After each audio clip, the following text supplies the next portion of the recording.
Bismillah velhamdülillah ve salatu ve selamu ala Resulillah amma ba'd. El-Latif Celle Celaluhu. El-Latif bolsa kulaq bilan qilib birdek huzurlanadigan, aql ve fikir quvvetlanadigan Allah'ның güzel isimlerindendir.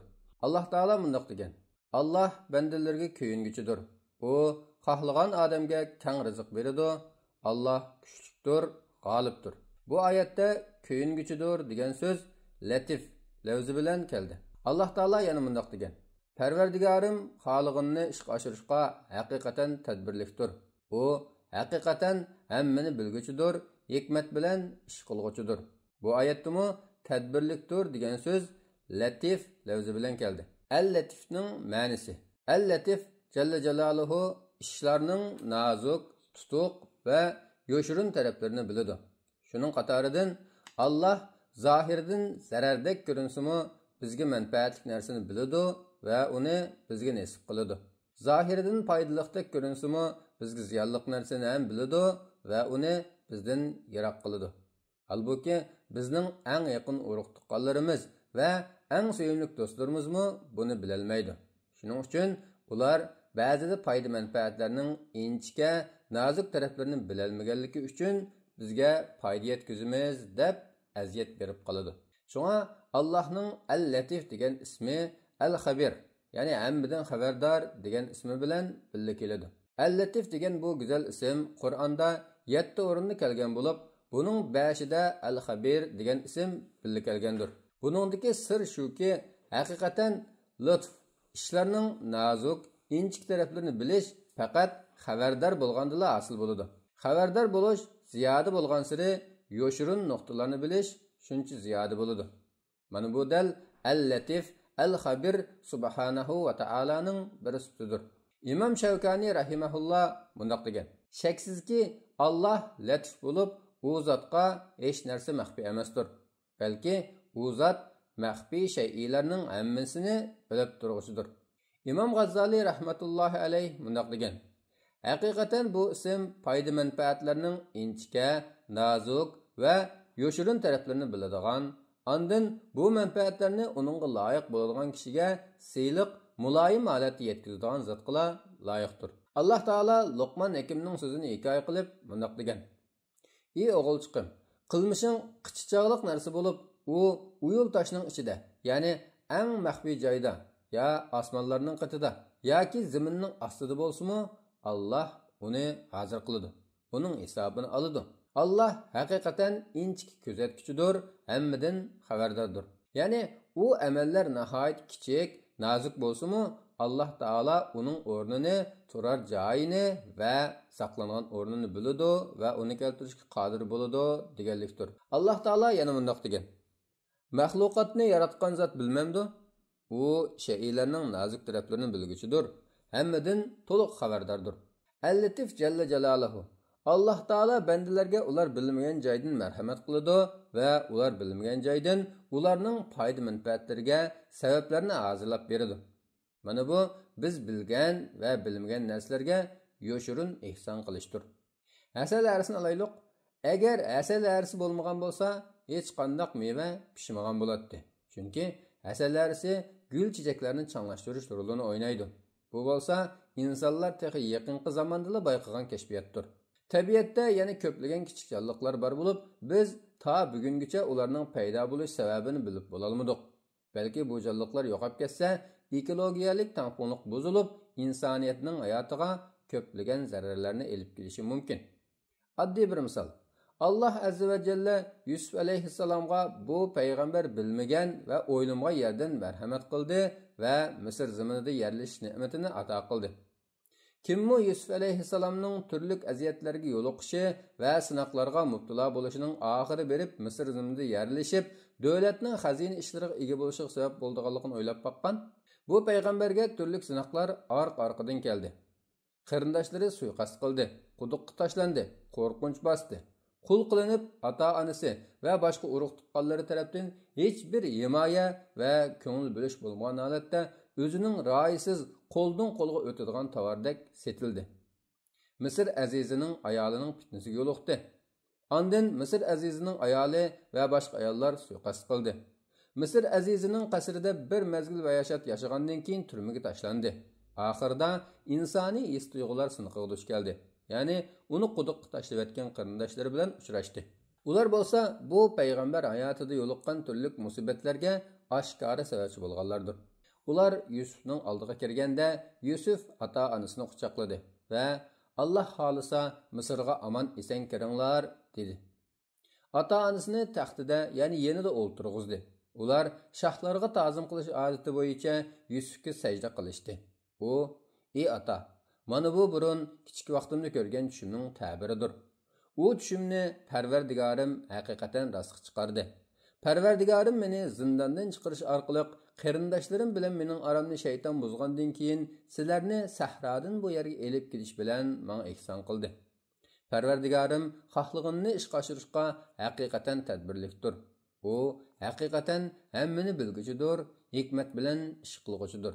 Demak, Yusuf alayhissalom beshiga kelgan kulfat va sinoqlarni Parvardigorim xohlaganini ishga oshirishga haqiqatan tadbirlikdir degan bu kalimaga yig'inchoqladi. Ya'ni Rabbim menga men bilmagan va o'ylamagan yerdan ko'p yaxshiliklarni ato qildi va fazl marhamatini yetkazdi demoqchidir. İbnül Qayyim rahimahullah mundaq degan: Allohning Al-Latif ismi Allohning nozik shaylarni bildiganligini va nihoyat yoshirin shaklda rahmatini yetkazganligini o'z ichiga oladi. Allohning lutf marhamatining namoyandalari. Birinchi, bizning Allohni ko'rolmaydiganligimiz. Lekin Allohning barligini his qildiganligimiz va ne'matlarini, ihsonini, fazl marhamatini va rahmatini ko'ra oladiganligimiz. Alloh taolo bu vaqtda mundaq degan: Ko'zlar Allohni ko'rmaydi. Alloh ko'zlarni ko'rib turadi. Alloh bandalariga mehribondir, hammadan xabardordir. Ikkinchi, Allohning biz uchun muvakkal qilgan amallarni yezib turg'uchi, saqlag'uchi farishtalar va uningdan boshqa farishtalarning nazoratini his qildirmaydiganligi.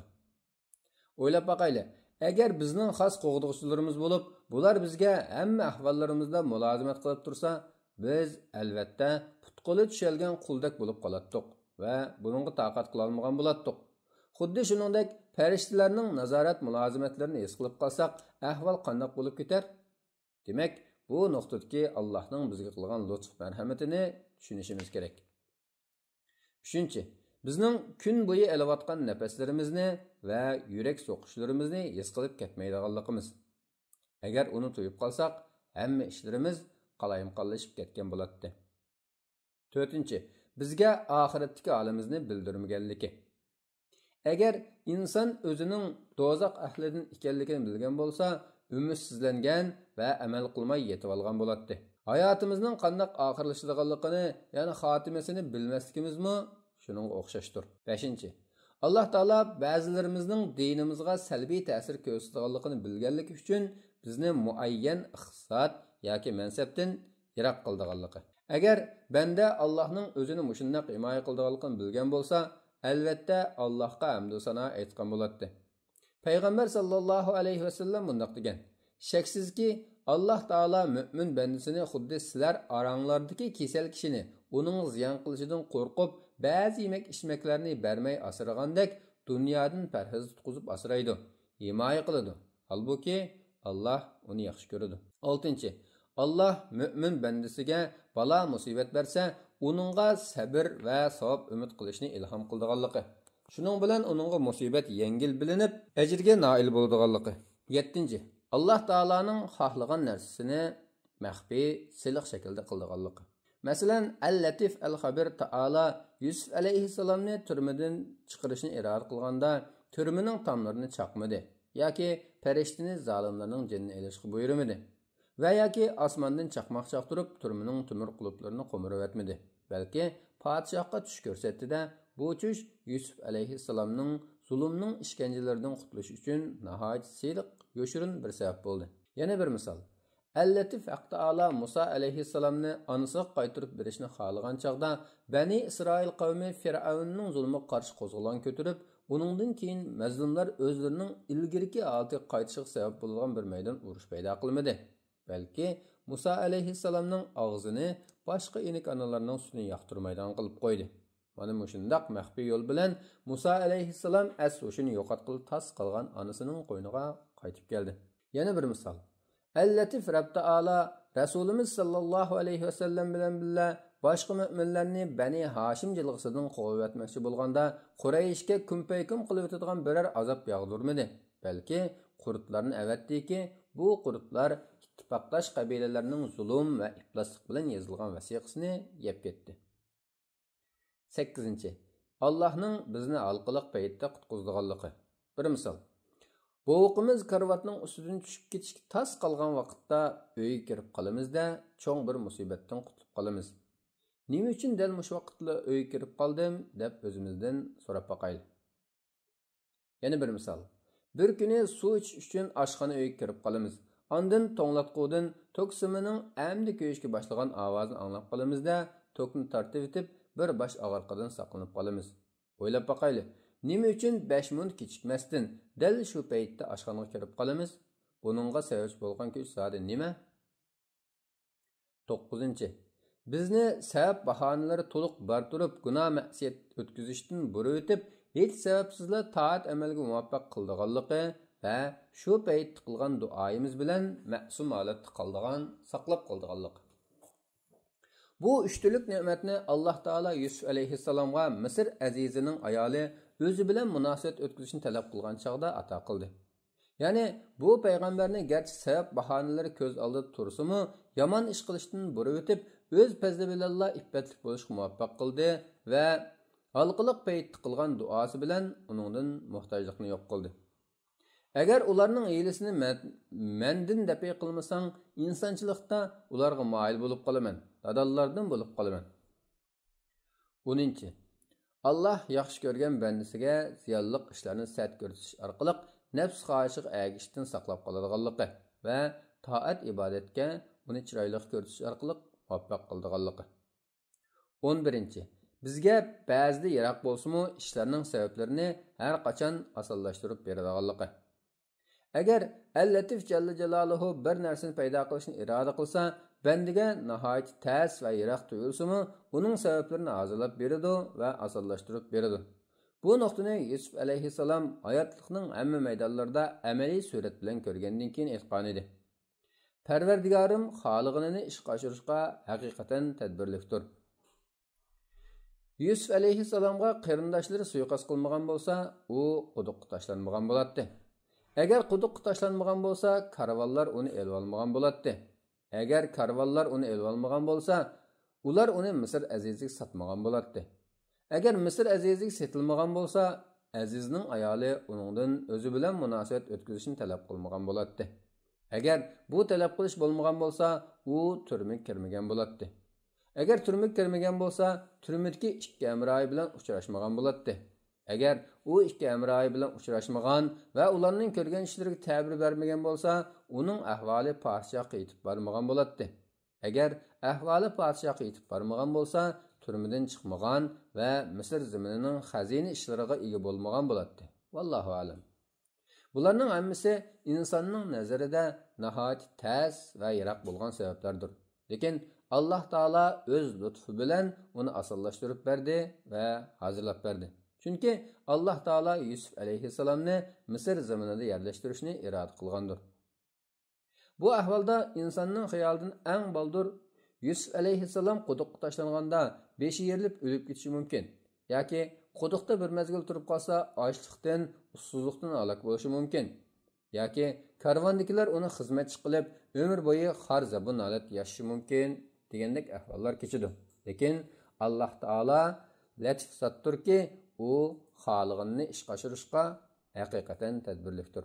Bu yerdagi Alloh taolaning lutfi shu yerda bo'lishi mumkinki, haqiqatan sinalg'uchining quvvatiga qarata bo'ladi. Ya'ni quduqqa Yusuf alayhissalom sabiylik davrida bardoshlik bera oladi. Lekin turmaga bo'lsa, payg'ambar bo'lgan holatida bardoshlik bera oladi. Hokimiyat ishlaridan bo'lsa, pishib yetilgan siddiq holatida o'disdan chiqa oladi. 12.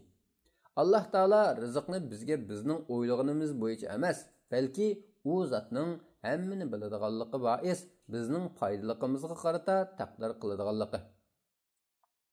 Chunki biz ba'zida bir narsani iroda qilamiz, holbuki uningdan boshqasi biz uchun xayrli bo'lishi mumkin. Shunga biz yomon ko'rsakmi, Alloh lutf, marhamat va ihson qilganligi yuzasidan bizga eng yaxshisini taqdir qiladi. Alloh taolo bu vaqtda mundoq degan: Alloh bandalariga ko'yinguchidir. U xohlagan odamga keng rizq beradi. Alloh kuchlidir, g'olibdir. Agar Alloh bandalarining rizqini keng qilsa, ular albatta zaminda fitna fasod taraydi. Lekin Alloh xohlagan narsani o'lcham bilan tushiradi. Alloh haqiqatan bandalarining ahvolidan to'liq xabardordir. Uni ko'rib turg'uchidir. 13. Allohning bizni ilm va iymon ahlidan bo'lgan solih kishi bilan do'st bo'lishga nasib qilganligi. Biz ularning orasida tarbiyalanamiz va ularning axloqidan o'rganamiz. Bu bo'lsa, Allohning bandasiga ato qilgan eng cho'ng lutf ne'matlarining jumlasidandir. Chunki bandaning solih, yaxshi odam bo'lishi ko'plagan sabablarga bog'liq bo'lib, ularning qatoridan Allohning bizga ko'yinishi va bizga biz bilmaganni o'rgatadigan, musibatga yo'liqsaq tasalli beradigan, unutib qolsak aslatib turadigan va g'aflatda qolsak uyg'otadigan solih do'stlarni rizq qilib berishidir.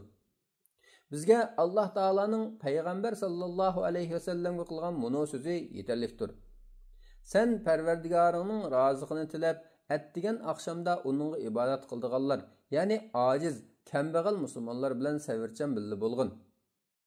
Hayoti dunyoning zibizinitini, ya'ni mushriklarning cho'nglarining suhbatini deb, ularni ko'zga ilmay qolmag'in. Biz dilini zikrimizning g'aflatda qoldirgan, nafs xohishiga agashgan, ishi haddidan oshgan odamning so'ziga agashmagin. 14. Allohning bizga halol rizq ato qiladiganligi va bizni uningga qanoat qilishga muvaffaq qiladiganligi. Shuning bilan biz bu rizq bilan kifoyalanib, inson uning uchun yaratilgan ibodat, ilm va amaldan g'aflatda qolmaymiz. Jenim ilkid bo'lgan zot bilan qasamki, bu bo'lsa Allohning bandasiga qilgan lutfining eng cho'ng namoyandalaridandir. Chunki banda shukr qiladigan, shuning bilan Alloh texim ziyoda qilib beradigan ozg'in halol rizq bandani mashg'ul qilib qo'yadigan va u orqali Allohning g'azabi tushadigan ko'plagan harom va shubhalardan yaxshidir. 15. Allohning bizga ko'p berib, az amalga taklif qilganligi. Ya'ni Alloh taolo bizni taklif qilgan amallar bilan bizga ato qilgan ne'matlarni solishtirib baqsaq, Allohning bizga ato qilgan ko'plagan taqat quvvatlarga nisbatan bizni nihoyat az amalga taklif qilganligini his qilamiz. Masalan, Alloh taolo bizga bir kecha kunduzda ayrim vaqtda 5 vaqt namozni o'qishimizni farz qildi. Biz buni hech charchamasdan va zo'rlanmasdan qila olamiz, balki ko'prakmi qila olamiz. Shuningdek, Alloh taolo bizga melimizdan agar nisob, ya'ni zakot farz bo'lish o'lchamiga yetsa va 1 yil o'tsa, 40 dan birini zakot ayirishimizni farz qildi. Allohning bizga berganiga qarab boqayli. Uni hisoblab bo'la olmaymiz. Alloh taolo bizga aql, qalb, ko'z, quloq, tan sog'ligi va kuch-quvvat ato qildi. Shunga biz buni yaxshi o'ylanib, Allohning bizga qilgan lutf marhamatini his qilishimiz va Alloh bizga yaxshilik qilgandek, bizmi boshqalarga yaxshilik qilishimiz kerak. 16. Bizga qisqa muddatda oz amal bilan abadiy saodatga yetishning yo'llarini osonlashtirib berganligi. Ya'ni biz 60 yil yoki undan oz va yoki ko'proq umrimizda Alloh belgilagan farz vojiblarni o'rindab, cheklagan ishlarni yiroq turib va hamma amalimizni osmonlarning va zaminning Parvardigorining roziligini ko'zlab xolis qilamiz.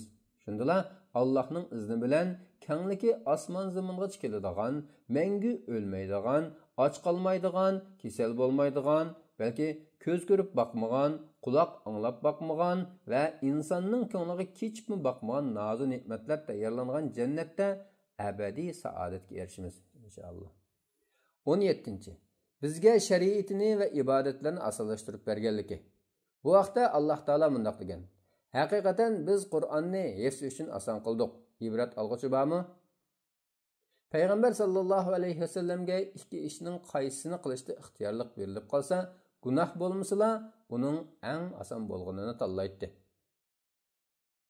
Agar banda Alloh taolaning o'zi va boshqa atrofdagi narsalar haqidagi lutf marhamatining ko'rinishlari haqida o'ylangan bo'lsa, albatta uning tili al-latif, al-xabir degan sifatlarga ega bo'lgan Rabbiga tasbih hamda aytishdan va madhiya aytishdan to'xtab qolmagan bo'ladi. Agar ota-onamizdan tortib barliq insonlarning bizga qilgan lutf marhamatlarini, g'amxo'rliklarini yig'sak, bular Allohning bizga qilgan lutf yaxshiliklariga nisbatan dengizdagi bir tomchi suvg'imi barobar bo'la olmaydi. Shuning uchun hamma ishlarimizda Allohni ko'zlashimiz va Allohning g'azabini keltiradigan ishlardan yiroq turishimiz kerak. Al-Latif Jalla Jalaluhuning haqlari. Bu sifatga qarata Allohga qanday ibodat qilamiz? Birinchi, musulmonlarga muloyim bo'lishimiz kerak.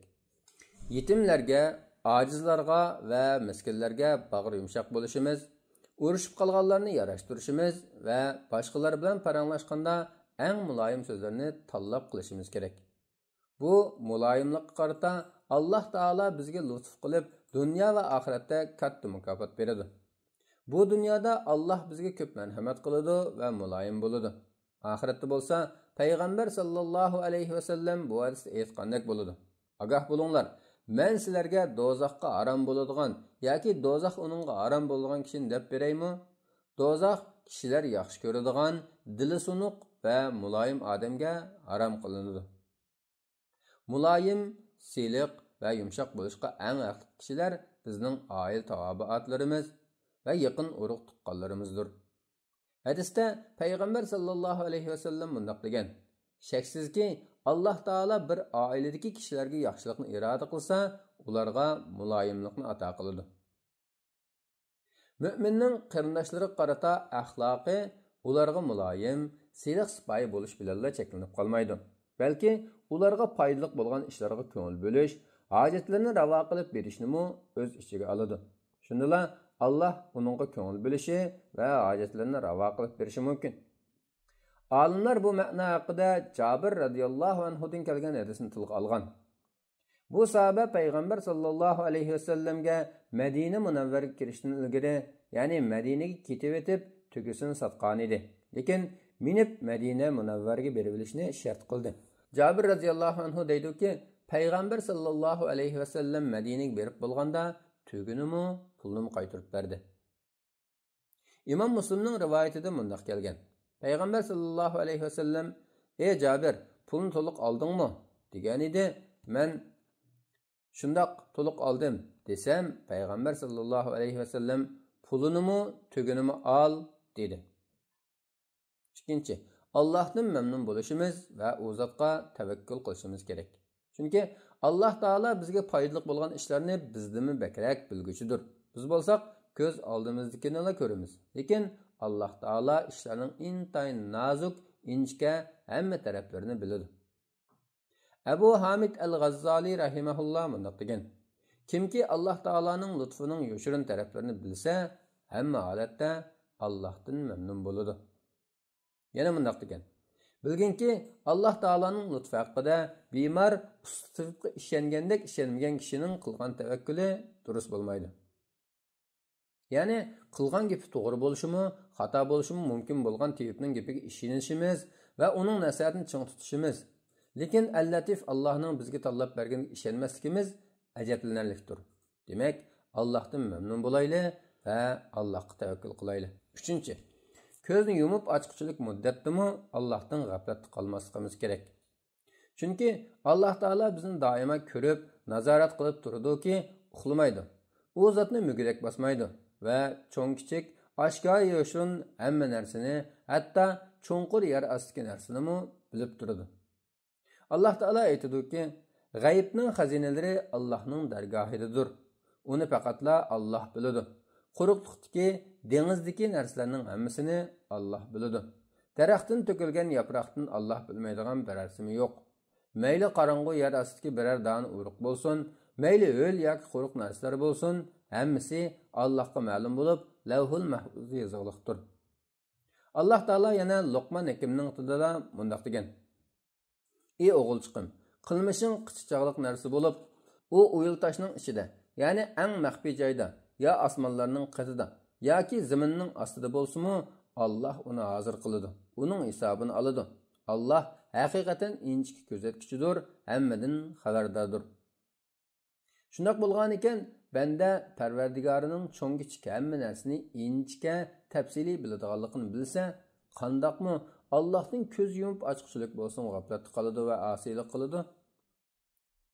Ondan Alloh taolo qiyomat kuni insonlarga ularning so'zlari, ish-harakatlari va niyatlariga qarata jazo mukofot beradi. Yaxshilik qilg'uchining qilgan yaxshiligidan hech narsa zoyi bo'lib ketmaydi. Yomonlik qilg'uchining qilgan yomonliklariga hech narsa ziyoda qilinmaydi. Alloh taolo mundaq degan: Qiyomat kuni biz amallar tortiladigan adolat tarozisini o'rnatamiz. Hech odamga qilich uvol qilinmaydi. Ya'ni yaxshi odamning yaxshiligi kamaytirib etilmaydi, yomon odamning yomonligi oshirib etilmaydi. Agar uning qichichoqlik amali bo'lsa-mu, uni hozir qilamiz. Bandalarning amallaridan hisob olishga biz yetarlikmiz. Sura Anbiya 47-oyat. 4. Alloh taologa bu go'zal ismi bilan duo qilishimiz kerak. Ey Alloh, ey marhamatlik Alloh, bizga qulaylashtirib bergin. Bizga rahmat qilib, yaxshi ko'rdiganimizni bergin va bizga kengri rahmat marhamatlaringdan nasib qilginki, nafslarimizning agirligi tuzlangay, qalblarimiz hidoyat topqay va hayotimizning qalaymuqanchiligi tuzalgay. Ey Alloh, shaksizki sen xolig'ingni ishga oshirishga tadbirliksan. Sen hammani bilguchi, hikmat bilan ish qilg'uchi zotdirsan. Bizdan balo musibatni, baxtsizlikni ko'tarib etgin. Bizni qo'g'landi shaytondan saqlag'in. Bu duolarni davomli o'qishimiz kerak. Bu munosabat bilan eskartib qo'yadigan bir masala shuki, kishilarning tillarida san'at va ma'ni jihatdan sahih bo'lmagan bir duo o'qib yurmoqda. U bo'lsa-mu, ey Alloh, men sendan qazoyingning qaytarilishini so'ramayman, lekin uningdan marhamat qilishingni so'rayman degan duodir. Bu duoning san'at jihatdan sahih emasligi uning payg'ambar sallallohu alayhi vasallamning kelmaganligining dalilidir. Ma'na jihatdan sahih emasligi payg'ambar sallallohu alayhi vasallamning qazoyi taqdirni faqatli duo qaytirdi degan so'ziga va yana vitr duosidagi meni sen taqdir qilgan yomonliklardan saqlag'in degan so'ziga zid kelganligi uchundir. Ey ulug' Alloh, sening Al-Latif, Al-Xabir degan go'zal ismlarini vasila qilib so'raymizki, bizni yaxshi ishlarga muvaffaq qilgin va ishlarimizni oson qilgin. Manba Doktor Sharif Favzi Sultonning Al-Latif Jalla Jalaluhu degan maqolasi. Tarjimada Muhammad Barat. Assalomu alaykum va rahmatullohi va barakatuh.